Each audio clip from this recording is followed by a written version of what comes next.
Countdown Conspiracy, Chapter 12, Part 1. Haze. Blurry gray haze. And a pungent smell that makes my lungs seize up. That's what I noticed first. Someone's shaking me. No, pushing me?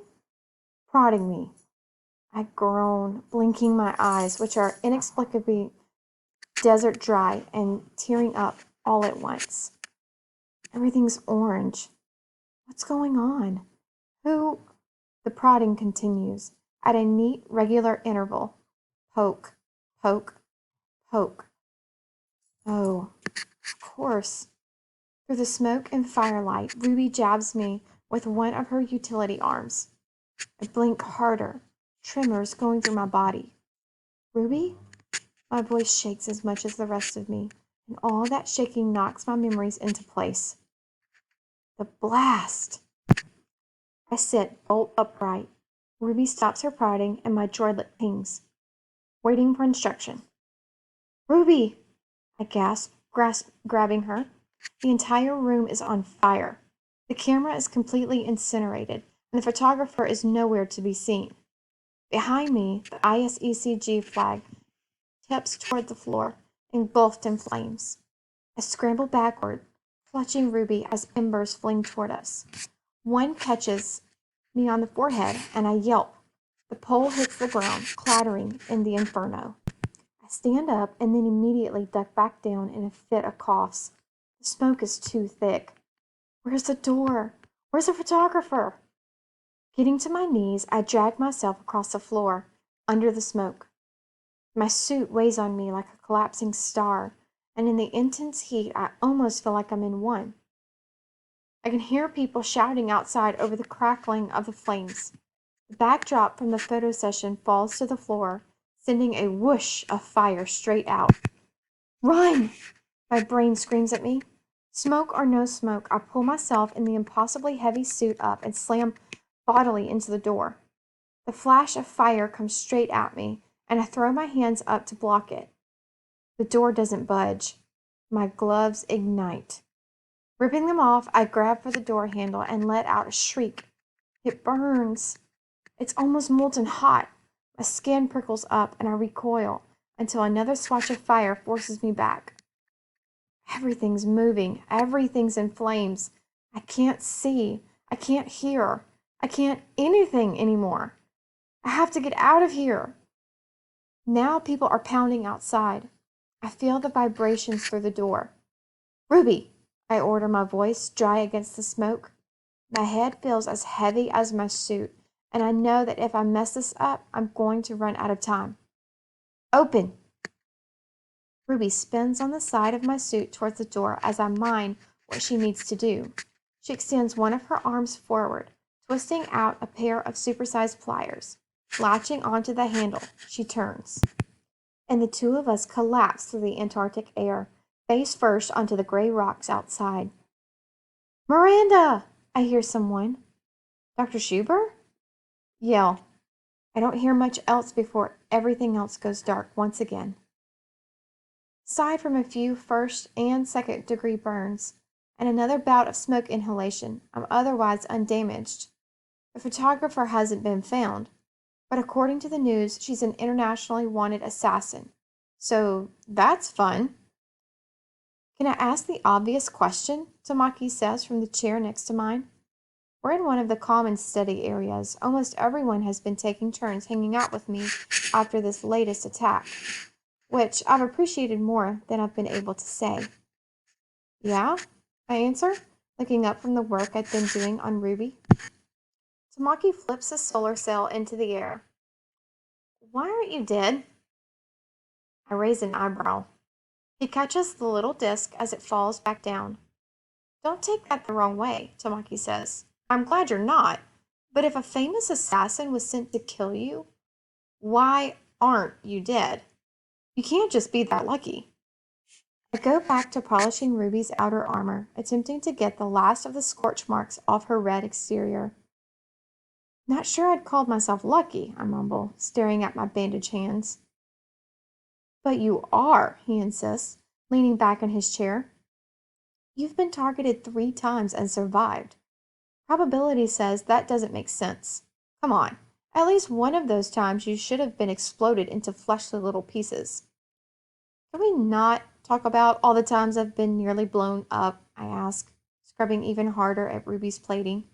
Believe it or not, it's not fun to think about. Tamaki shrugs. Fine. New topic. Is Najma any closer to getting into Dr. Schuber's account and finding out who knows about the replacements? I don't even try to hide my exaggerated sigh.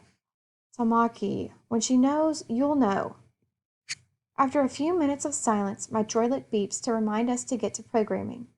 I put away Ruby's polishing cloth and Tamaki, and I head over together.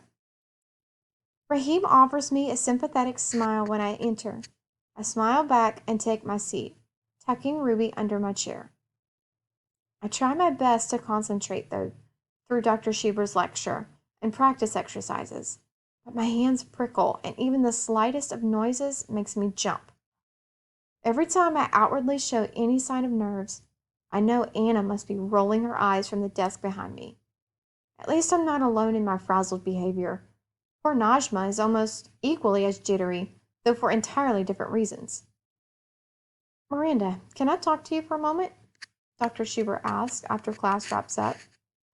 Najma, don't go far. This concerns you too. Everyone looks at us from our 2 rows of chairs, obviously all thinking the same thing. Oh no, he knows what we've been up to. Slowly, the other cadets file out, with Najma giving me one last wide-eyed look before she steps to wait just outside the door. I get up from my seat and walk up to Dr. Schuber at the touchscreen. Is everything okay? I ask, rolling up my tablet and clasping it behind my back. Outside in the hall, a bomb-sniffing dog makes its rounds with its handler, who pauses once to look at me and then continues down the corridor. I've noticed you're having trouble in this class, Dr. Schuber says. My face pales. An entire new set of butterflies migrate into my stomach, and I barely find myself able to respond. A little, I admit. Listen, I know you've had some rough times lately, Dr. Schuber says, scratching the top of his graying hair. I mean, really tough, rough times.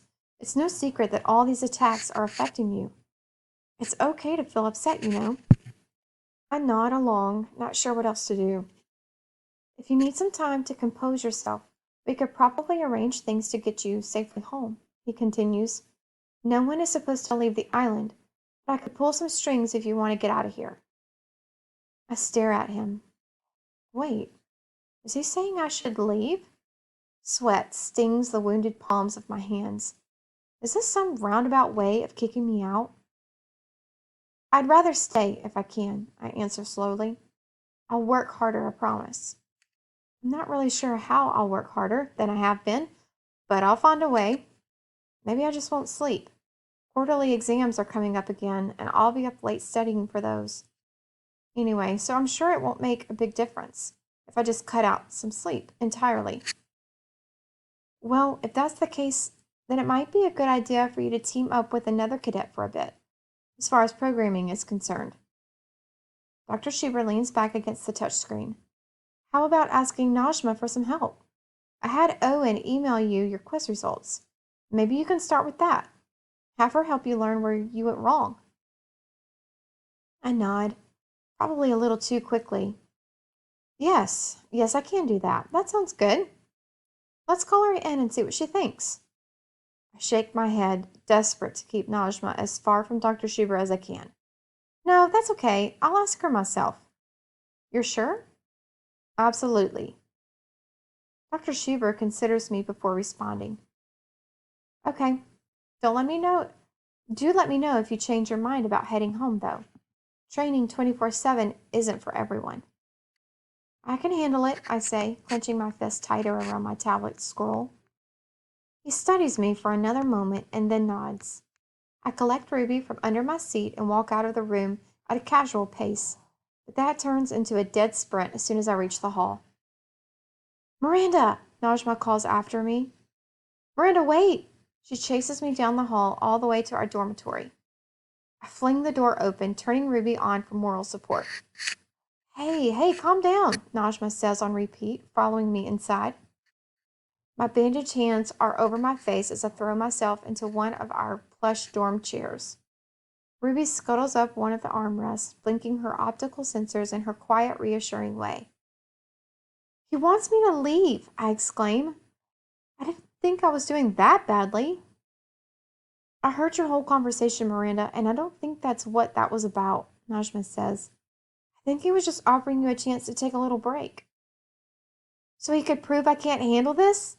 I say, digging my fingers into my cheeks to stop any tears from leaking out. Ugh, why? It's going to be fine, Najma says. Why don't you let me take a look at that quiz? We can work through it tomorrow once I see what your code actually does. Are you sure? I ask.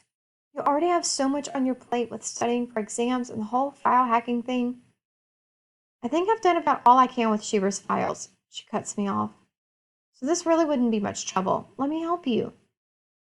Her voice sounds guarded, so I hesitate, but only for a moment, and then I nod. That night at dinner, Najma keeps clearing her throat and throwing us significant looks. She isn't the most subtle of people, I've noticed. Later, I mouth to her. We're surrounded by our professors right now, and if she wants to talk about what I think she wants to talk about, then she better stop hinting at it. Unfortunately, this is where our language barrier comes into play. What did you say? Najma whispers across the table to me. Of course, that just makes everyone look. Nothing, I answer quickly. Lip reading a foreign language probably isn't the easiest skill to pick up on the fly. But now that we all know something's up, all 6 of us start shoveling food into our mouths. Moments later, we get up and head down the hall together. Well, Tamaki asked Najma. Our little herd rounds a bend toward the bio lab. We'd agreed it was a safe meeting place, since even with all the beefed up security, the camera feeds don't work in the cold storage. Apparently Esteban and Rahim found that out after they knocked over a tray of stem cells in there and never got blamed for it. Did you get in? Esteban asked, pushing open the freezer doors. Najma shakes her head once the doors close. Dr. Schuber's system has changed. A lot. Her eyes drop. Anna crosses her arms. I can see goosebumps on them from the cold. How long until you can get past it? She asks. Najma looks up sharply. Past it? I don't think you understand. He's got the system locked down. I don't think I can get past it. But then how do we learn who knows about the replacements? Rahim asks. Esteban shrugs.